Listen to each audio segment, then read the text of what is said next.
अब इसे जीवन के दृष्टिकोण से समझें। जब कोई व्यक्ति दुखी होता है तो उसके चारों ओर बहुत से लोग होते हैं, लेकिन उनमें से अधिकतर सिर्फ देख भर लेते हैं, समझने का प्रयास नहीं करते। किसी के आंसू बहते देखना आसान है, लेकिन उन्हें महसूस करना बहुत कठिन।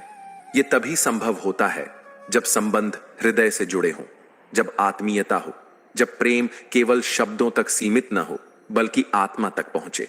एक मां के उदाहरण से इसे समझें।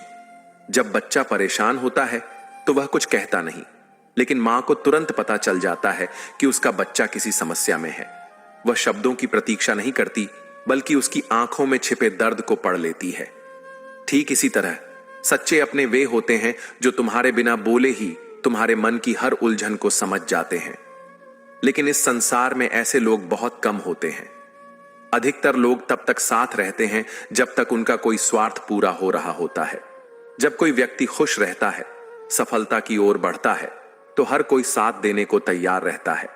लेकिन जब वही व्यक्ति दुख और कठिनाइयों में होता है, तब बहुत से लोग दूर हो जाते हैं।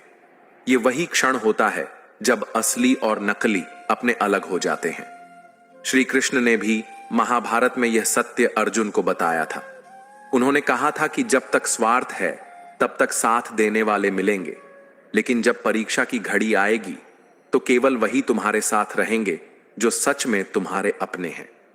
यही कारण था कि जब दुर्योधन ने अपने मित्रों को बुलाया तो उसके पास पूरी सभा थी, लेकिन जब अर्जुन ने श्री कृष्ण को चुना तो उनके साथ केवल श्री कृष्ण थे। परंतु यही एक सच्चा संबंध था जो बिना किसी शर्त के बना था। हमारी जिंदगी में भी हमें ऐसे ही रिश्तों को पहचानने की जरूरत है। जो सिर्फ हमारी खुशी में साथ हों वे सच्चे अपने नहीं हैं।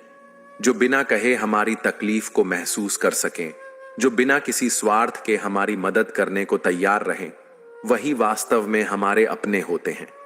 इसलिए जीवन में ऐसे रिश्तों को महत्व देना चाहिए और उन्हें पहचानने की कला सीखनी चाहिए।